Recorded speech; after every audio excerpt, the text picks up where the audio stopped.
Tala Fou o tala nei fo ia uli lauli tio polenisia. O vesinga al falta alo tuana i mato a o wha ngā solo le lesta lau pālota lea na sao noa wha malama iai.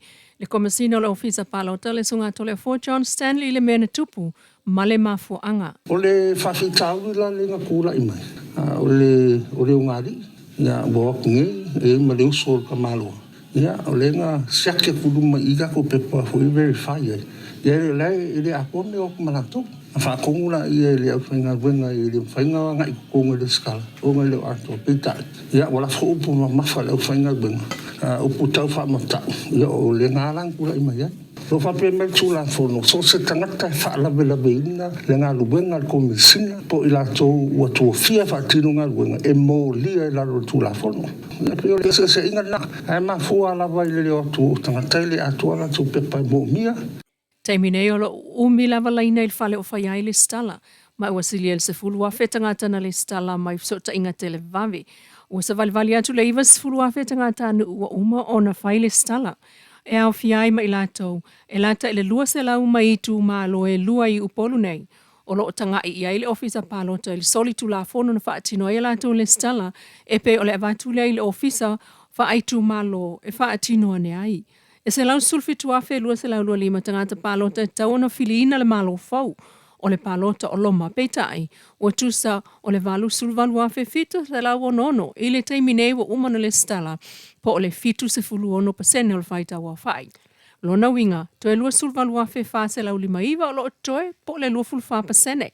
O le itu malo o whaleata tasi, o lo numera silia le tele ona tangata ele i le stala e silia le tolu afe. Ma isi itu malo o te tele o lo ilunga ane lava o le lua afe tangata palota ele i le stala e au fiaiva i maunga wha, whaleata lua masanganga tasi. E le ta tawana wha au ngā, pe tali tonuina le mōli mau a leo leo, o le li ita ai lua ia misa Yeremia, e pe on sau noa, ta mai ta ilo ia mapusua tania to iloa. O le au te lenga le nā o tūlinga to iloa ma misa Yeremia i fesili. I le umane ai lava o le mōli maua Yeremia, o ia tau le whaamsinonga, o ia sa whainga ruenga i le pōle a solur se fulu o apelila, ai manawa i le tai au o le solur se fultasi apelila lu o lua tasi. Ai na tele i lomas whaalawlawe na tupua i le poe o ane i le tai au. Ma manawa alu i le whale, le whainga ruenga i le solua lua, whato atoe alua ne whainga ruenga i le solua tolu, na whato aia i loa i le mali o tu au maltino. Peita ina i aulua i whaalau i loa, lona pi i tanga wala lata, ia Samuelu ma fepulea i lea mo lia i leo leo le mta upu o iluma nei o le whamsinonga wha aitu malo.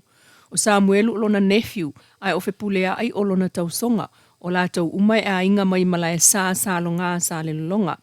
Ma ia tau o ia sa whainga ruengal vaenga va ia ta vale afi ai le lua o tasi iwa na vane ai ia le au nanga lautele le General Police ai lua o lua tasi na ave ai ia i le CID faleata. Na wha se e ngā lue mai savai, mai a tau sa wha mawai mai le ofiso leo leo, ai malangatu i Amerika Samoa masino se te malua o lua lua. A ono nofo ai tutuila malona ainga sa whainga ruengal pamkesi, sa afso ta ia tufpule ai, e fia tala noa ma wha pe ai lava o na la tala noa. Mai a tau le wha amsinonga, na wha ia tufpule ai mana o e ioe i le wha amsinonga, i le meo tala noa tua i Samuelu.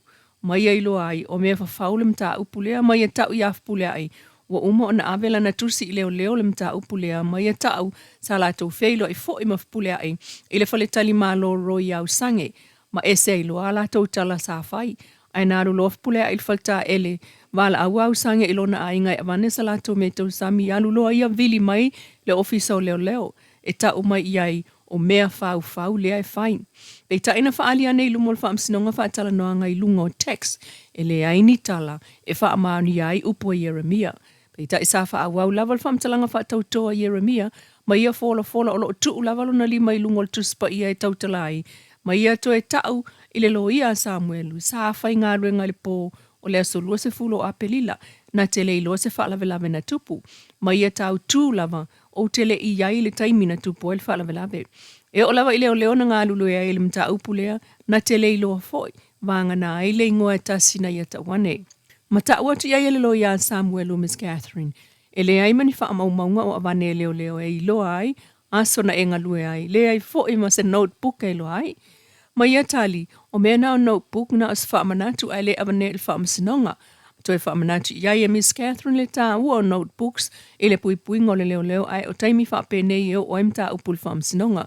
Ma ia tau, a whai lein whaamaumongolo no winga na te leiloa, ma whaasalave ia nei loa le fiongal whaamsino tala sa ato sa anga. O lo manino lava le fesilia le loia, o le asolu se fulu na e whai ngā renga ai ma naval taia o le asolu suta se o apelila, whapewhea ona e leiloan mali o tu au. Ma whaamanatu atu iai el tamaitai whaamasino, ua uma ona e tau tō le tusipa ia. Ma toi tu atu iai e Miss Catherine le fesili, ai tu maulavala Natali e nate leilo se mea, e masalo o le asolua lua na tupu ai.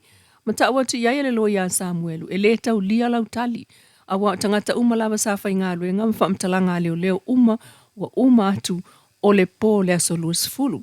Ma tu atu iai le loia Samuelu, o le mafua anga o lo pepelo, o lo e tamu whai e ufiufi le alua to Samuelu i ate o e mal telefoni, i le aso na so o ai, o lo iloa fo ile nao Samuelu, e te iloa le leia, e ai aisa mai inupia Samuelu, o whai mai fo i e te le iloa, po wheno fo i Samuelu, leisi fo i au pepelo, ma e whai mai e te le iloa pe insinia Samuelu, mai e te le iloa fo i pe sa whaonga e Samuelu fuala au wha saina, ma ia ave tala i leo leo. Ma ia tau, e na te le iloa lava, e iei se afianga o Samuelu, i le la vea o tu au, whaato ai ei loa ina ua avane ilunga le video o Samuelu. Na ia te ena fo il whaali atu e Samuelu o niata o le la vea o tu au ia te ia, ma e le avatua fo e Samuelu stelfoni ia ia. Ma te ena se la feilo inga ma Samuelu ma ia tau iai, o le taavale a limoni, le ata o le taavale saili telefoni. Na tu watu iai el tamaita ilo ia, o le mta upo Samuelu ma sivai. E wo le leilko msina o leo ma le ala. Ma e sa whaatonu o e tape ese le tala Samuelu e a afiai le ala. E tali misa Jeremia e le sa ona tua inga ma toi tuli tau atu e le loia. Na eva ai ile avanoa e te toi whai ngādwe ngai le ofisa o leo. O le whetau ile na o lau whaamatalanga i a Samuelu ma fpule ai. Peita ai nā tili malo si ele fina ua toi Jeremia. Sa toi talo sanga e whai ngādwe ngā pei lava o na māsani ai. O le mta upule na fsilingi ai le mōli mau le komsina o leo. I le toe whaafai ngā ruenga o se leo na wha maonia na soli tu la fono. Ai sa tali ei au pa au, vanga nā leo sa tuli, male ngā ruenga e le toe talia. Peta ai o le tala Jeremia na whai, a whai ai toe whaafai ngā ruenga i e leo lo no winga e sa o la vaia. Mai sa ia talo sanga ua toe whaafai ngā ruenga i nei, se i wha mamalo na ingoa.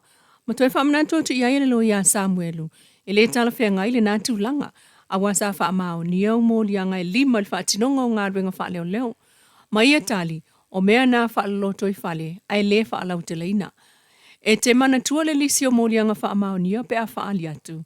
Ma ia tali e sao, ai le mawhai o na wha lau i tele, o na o mea nā e confidential pe wha lilo. O nā mō lianga e pe o na ta ua lelo ia Samuelu e au fiai, ma le lei lo whaila. Na tali Jeremia e sao. Fesili lo ia o lo wha tamala. Na afuai o na tupu le melea. Ai le i wha alaua i te leina o le tali na Jeremia. Ma tu atu i ai le lo ia. O le matua winga ese au se leo o ia i wha maunga o le wha tamala le wha tinonga o na tiute.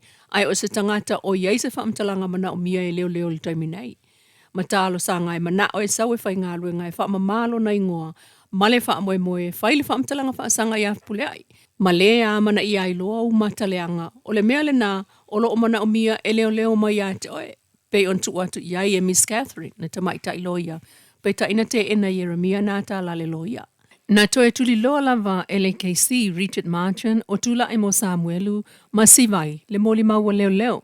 Le li ita ai lua o misa Jeremia i le whaiane. Sa whai ngā ruenga i le pōle solua se fulu, e na te le loa le maliu o tu au. Peta ina mai ta wina le sui o le whaamtalanga Jeremia i le taimi lea. Ina ua ia i oe i le loia. A whaina i loa e isi leo na iai. Ai o ia ele i ai le ofisa. Peta ina te ena Jeremia le ruanto Samuelu le asona so ai. Eva ai ia i le ofisa ma whaali atu iai yata o ilungola na telefoni. Ma muli ane o na ava e sea le telefoni mai a Samuelu. Sa e pepe loa leo lau whaamtalanga i a Samuelu ma fpulea i ato e mauailau ngā luenga. Le ai, o le tali naf pule ai.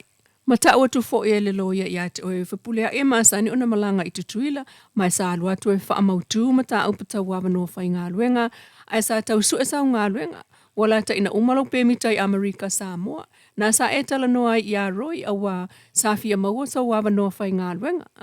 o nā tala uma a le loia sa te i ai Yeremia. Ma toi tulilo ato e le loia Samuelu. E le ai ma se tau mo whai atu a whapulea Iesu i sautala. Paulan whaamtalanga na te tali tonuina Samuelu. Ma avatu ai loa e le stala le kopi o fetusia inga Yeremia ma whapulea i ilungo le messenger. E le ai ma se vaenga o mana o ai whapulea i. E sui se whaamtalanga Yeremia e pei ona ia mole mau. Ma le ai fo isa whaamao ningo lana tala na vili mai i leo leo o Tala Fou uma e pe ona ta watu ia ele loia. Na toe whaamanatu atu ia ele loia ia Yeremia. Le whesasi ia i ona whaamtalanga i taimi maso. Ma ia lau le pepelo Yeremia o toe mauaila na ngā luenga i le ofisa o leo leo i Samoa o le toe tele se taimi o lona pēmi tai tutuila. Ma tūla i loa le loia a le tūti te. Le fionga mapusua tania to i loa. Ma toe tuli loa lava Yeremia i lona sila fio o Samuelu. Ai na te leilo pe whaonga e Samuelu fuala au wha saina, ma na te leilo fo i le mea e nofuai, na te leilo fo i pe ini sinia. Ma o ai lava i Natali atu Yeremia i a mapsua, e fōlinga ma na olta mai ta ilo ia o te alu e ule limo o Samuelu i le mea e alu iai. Ma ta uatu iai e le loia, a e tau tala i upu e te taona e malamalama. Sa moli mau mano mai si umu. A o lātou na nofo ma Samuelu e māsani o na o atu leo leo. A wai ei so tanga o Samuelu fuala au whaasaina. A whai ei loa e leo leo Samuelu e tango i drugs. E te tau foi o na ei loa. Peita ina tali lava Yeremia. E le tali awa ele iwa ai iai. Matu watu iai e mapusua. Wa e sau e taul wha amsinonga e tali tonu ia te oe. Sa e iai le ofisa. E te le iai. Fina wane Yeremia e le iai. Matu atuloa e le fionga mapsua i le whaamasino e le tatau o na whao ngā le mōli mau a Yeremia pe tali tonuina e le whaamasinonga. Tala nao le nei o uli mai lau le tio Polenisia whao poponga i le lima i le fiafi.